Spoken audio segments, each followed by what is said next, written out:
Hello friends, welcome to my channel. এই যে দেখতে পাচ্ছ কলমি শাক এনেছি, কলমি শাকগুলোকে কেটে নিয়েছি।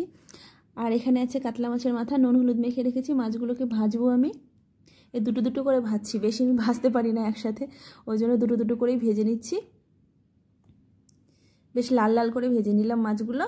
এবার মাছগুলোকে তেল ঝরিয়ে তুলে একটা থালায় রেখে দিলাম। এবার যে মাছের যে তেলগুলো আছে সেই তেলে একটু কুচনো পেঁয়াজ দিয়েছি, রসুন টসুন কিছু দিইনি। দিয়ে এবার কুচিয়ে রাখা শাকগুলো দিয়ে দিলাম। একটু নুন দিয়েছি ওর সাথে, হলুদ না দিলেও হয় শাকে, ওই জন্য হলুদ দিইনি, লঙ্কা দিইনি, বাচ্চা খাবে তো সেই জন্য। তো শাকটা বেশ ভাজা ভাজা হয়ে আসছে, একটু ঢাকা দিয়ে দিলাম। শাক ভাজা আমার হয়ে গেছে। শাক ভাজাটা এবার তুলে রেখে দেবো।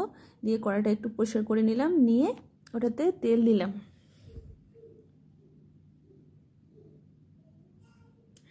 তেলটা গরম হয়ে এসছে।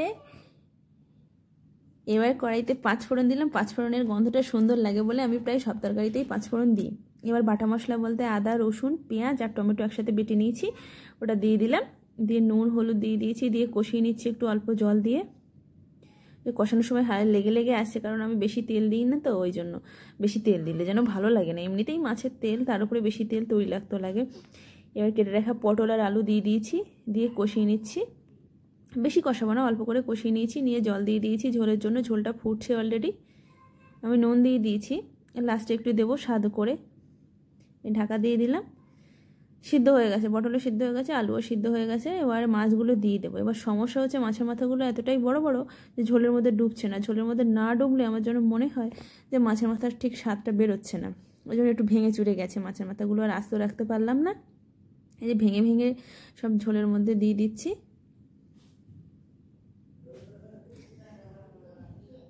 সব মোটামুটি অ্যাডজাস্ট করে দিয়ে দিয়েছি। দিয়ে এবারে একটু জিরের গুঁড়ো আর ধনের গুঁড়ো দিয়ে দিচ্ছি।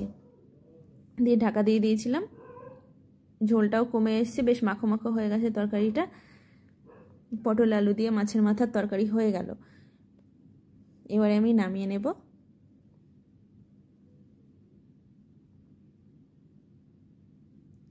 আজকে দুপুরে কলমি শাক ভাজা আর পটল আলু দিয়ে মাছের মাথার তরকারি করেছিলাম, বেশি কিছু করিনি।